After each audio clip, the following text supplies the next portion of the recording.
chào tất cả các bạn. Máy bay của mình hôm qua mà như mình đã nói đã bị gãy luôn hai chân. Còn hôm nay thì tụi mình sẽ thí nghiệm xem khi máy bay gãy chân nó còn hoạt động. Xin chào các bạn nhìn là khá là dễ thương tí. Ba đó cái này đi rồi thôi.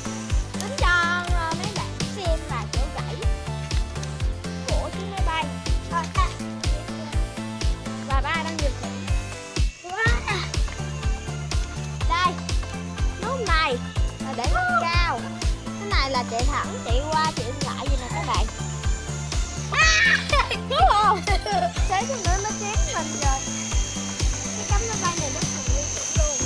Nó còn chém chết người đấy.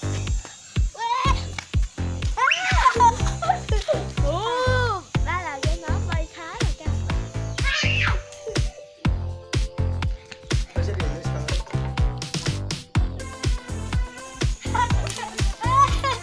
Làm gì? Tắt. Đây, đây. Cái gõ kìa. Cái gõ ra đi. Quấn cái gõ rồi đó. Nó bị gãy ngay chỗ đây. Làm đi.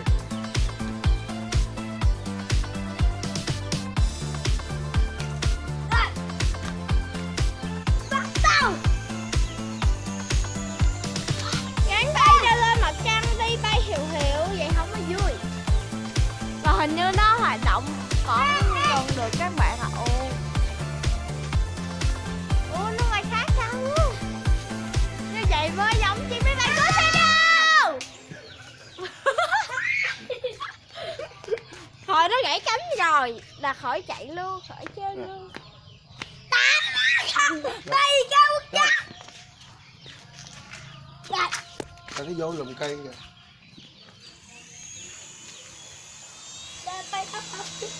Cạo lên mình quay hơi bị rung và không được đẹp tí nha các bạn.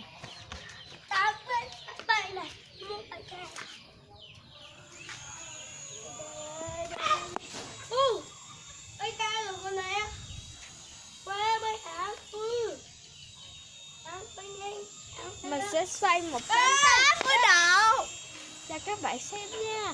One, two, three,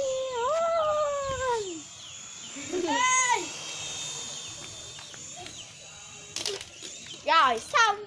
Cái cánh là gãy cái là tít tít. Cho tôi chơi lái thử đây, lại có thể cho tôi chơi lái thử được không? Được.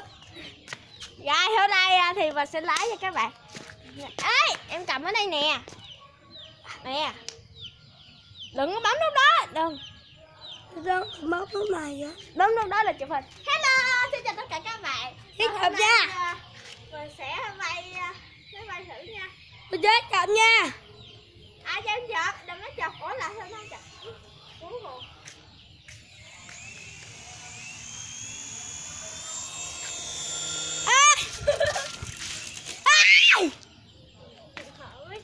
Ai không biết gì thì Tại vì tôi chết chứ tôi chạy.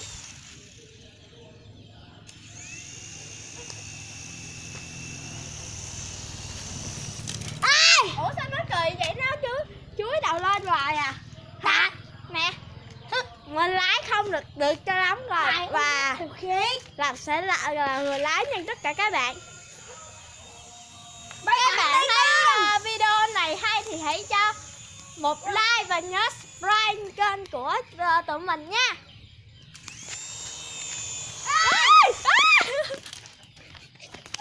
Nó sẽ chém nó cưng các bạn cưng lúc nào. Hồi nãy đó lúc mình đang quay video thì hồi nãy mình đã lỡ bấm tắt. Cái khúc đó là mình đã bị mất rồi các bạn ơi. Hồi nãy là khúc đó mình bị chém cái chân một tí, hơi đau.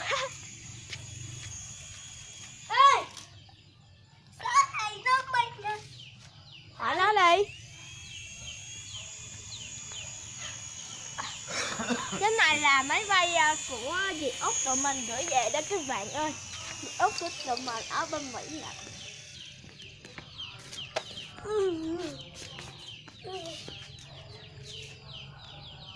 Đây.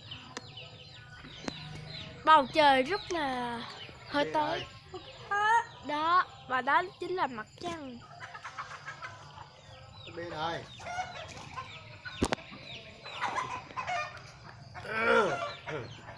Rồi tắt đi. Sạc tiếp. Mai chơi.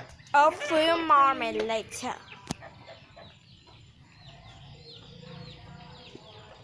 Và chiếc máy bay cũng đã bị hết pin luôn. Nó chưa bị hết pin. Sáng nếu mình đụng nó là bị đứt cái tay rồi. Ha là bà Lập cũng đã bị chém một cái. Thật là đau đớn. Nó hát biên người vẽ tới luôn, hội hư luôn bây giờ đó. Tắt đi. Rồi, hãy chào Đem các vô bạn nha. một lời chào Bọn thật để ngoài này hết một dễ lần mới đem rồi đó. Tình tao là sao? Tôi thấy mày bây giờ chụp hình đi. Rồi, xem như đây là lời chào của Quang Lập. Và bây giờ sẽ là lời chào của mình.